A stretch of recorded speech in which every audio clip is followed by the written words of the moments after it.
John Hussain साहब, America और Donald Trump जो है वो तो ये कह रहे हैं कि ईरान की नेवी हमने ख़त्म कर दी, ईरान की एयरफोर्स हमने ख़त्म कर दी, ईरान के लीडर्स ख़त्म कर दिए, रजीम हमने चेंज कर दी, बम बनाने की सलाहियत जो है एटम बम बनाने की सलाहियत ख़त्म कर दी। तो लेकिन अभी भी उनके फौजी मकासद पूरे नहीं हुए।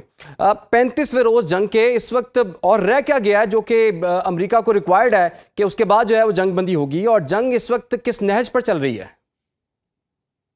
बहुत बहुत शुक्रिया मुझे बुलाने के लिए। देखिए, किया ये जाए कि अमेरिका इन बेसिस से, जहां जितनी जो इसने बनाए हुए बेसिस, इन बेसिस को खाली करे और वापस जो हज़ारों किलोमीटर दूर से वो आया है वापस चला जाए, और Pakistan, Türkiye, Iran, China, Russia और अरब ममालिक मिल के अपना एक सिक्योरिटी ब्लॉक बनाएं, मिल के अपनी एक इकोनॉमिक अलायंस बनाएं। क्योंकि अमेरिका की जो ये इंस्टेबिलिटी है और जिस तरीके से वो ऑपरेट कर रहा है पूरे रीजन के अंदर, बावजूद इसके कि इसने सब कुछ खत्म कर दिया है, नेवी एयरफोर्स जैसा कि आपने खुद खुद कहा खत्म कर दिया है। 1 मिलीलीटर तेल भी इस वक्त वो नहीं ले जा पा रहा स्ट्रेट ऑफ हॉर्मुज से, और अमेरिका के अपने दोस्त ममालिक जो है उसका साथ नहीं दे रहे, उल्टा ईरान से पूछ रहे हैं कि वो तेल लेके जाएं या ना जाएं। तो बहुत बेइज्जती भी हो रही है। तो आई थिंक किया ये जाए कि अमेरिका वापसी चले जाए, क्योंकि अब इसके जो हमले हो रहे हैं, ईरान के हमले आप देखें, आज जो हमला, कल और आज जो हमले हो रहे हैं, वो 2 गुना 3 गुना ज्यादा बताए जाते हैं पुराने हमलों के। और जिस तरीके का डैमेज ईरान कर रहा है, ना सिर्फ इसराइल के अंदर और अरब ममालिक के अंदर जो बेसिस हैं उनके ऊपर और फैसिलिटीज के ऊपर, बल्कि इनके अपने पायलट जो आ रहे हैं उनको भी, जो जैसे कि तैयारा, अभी F-15 तैयारा दोबारा ईरान ने मार गिराया है, उसके लिए भी जो है वो सर्च जारी है। तो आई थिंक और ज्यादा लॉसेस ना हो, अमेरिका को वापस चले जाने चाहिए, क्योंकि ईरान तो बावजूद लॉसेस के रुक नहीं रहा, भले जितनी भी तबाही हो रही है ईरान में देखते हुए। अच्छा जॉन साहब, अमरीकी अखबार ये दावा कर रहा है कि मुत्तहिदा अरब अमारात अमरीका और इत्तहादियों के साथ मिलकर आबनाए हुर्मुज़ को ताकत के ज़रिए जो है वो खुलवाने की तैयारी कर रहा है। तो इसका मतलब ये हो गया कि अब तो जंग मज़ीद फैलने का खदशा सामने नज़र आ रहा है।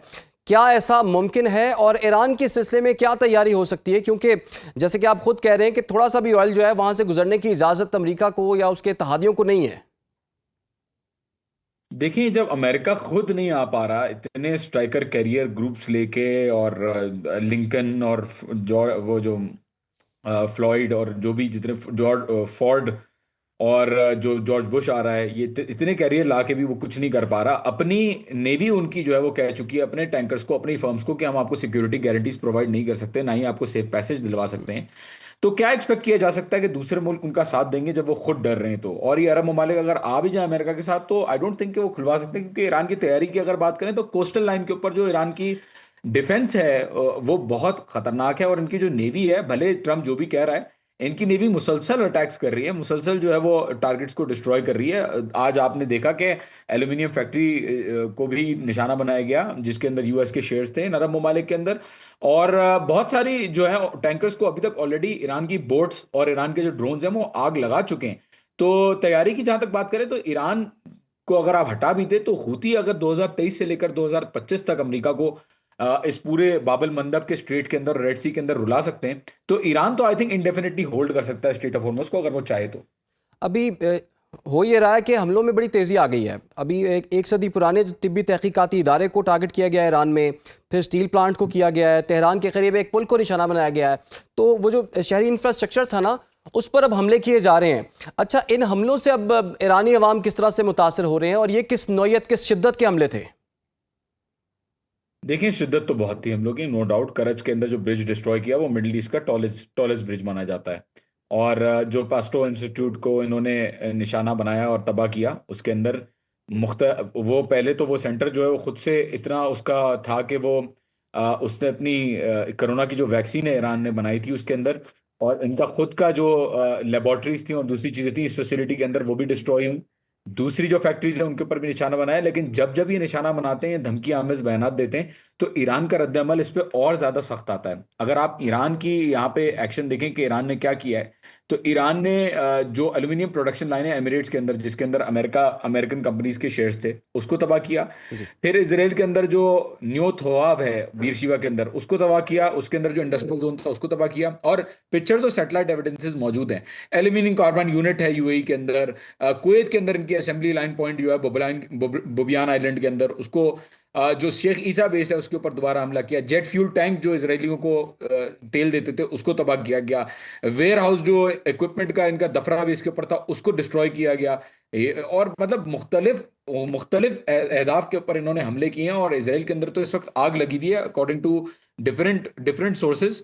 तो आई थिंक जब जब बयान आता है अवाम भी उसके ऊपर ज्यादा गुस्सा जाहिर करती है, और जब अवाम गुस्सा जाहिर करती है तो इनके जो कमांडर्स हैं और पॉलिटिशियंस हैं उनके ऊपर प्रेशर पड़ता है, तो वो और ज्यादा जो हमला है वो और ज्यादा शिद्दत के साथ करते हैं। तो आई थिंक ईरान के ऊपर ये कैरेट एंड स्टिक अप्रोच जो है वो काम नहीं कर रही है, अभी तक गलत फहमी है इन लोगों की। बिल्कुल जी, गलतफहमी तो उनकी साबित होती हुई नज़र आ रही है। अगर ये तनाज़ा जॉन साहब बढ़ता है, मज़ीद बढ़ जाता है, तो आलमी ताकतों की क्या ये प्रॉक्सी जंग में तब्दील हो सकता है? और अगर ये ऐसा हो जाए तो फिर रूस और चाइना जो हैं, क्या वो किसी लेवल पर जंग में शामिल हो सकते हैं आपके ख्याल में?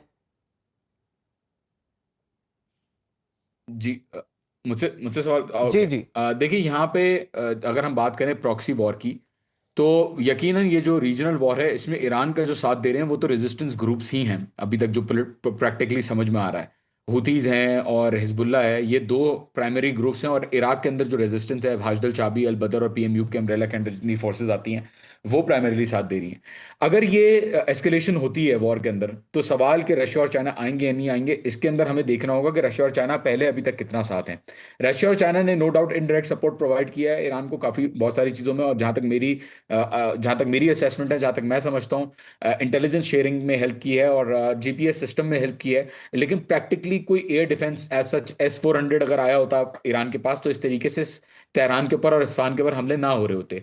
तो अभी भी रिस्ट्रेंट आई थिंक रशिया और चाइना की तरफ से है ईरान को हेल्प करने में प्रैक्टिकली। तो आई डाउट, मुझे शक है इस बात पे कि वो आएंगे या नहीं आएंगे प्रैक्टिकली जंग के अंदर, क्योंकि अगर ये एस्केलेट होती है और दूसरे मुल्क आते हैं और फिर चाइना और रशिया भी आते हैं, तो ये जंग जो है वो वर्ल्ड वॉर 3 के जुमरे में चली जाएगी, और अभी सिर्फ रीजनल तक कंटेंड है। बट अगर ये एक्सपैंड होता है तो बिल्कुल इसके अंदर एक है खदशा कि आलमी जंग होगी, दुनिया की तीसरी बड़ी जंग होगी।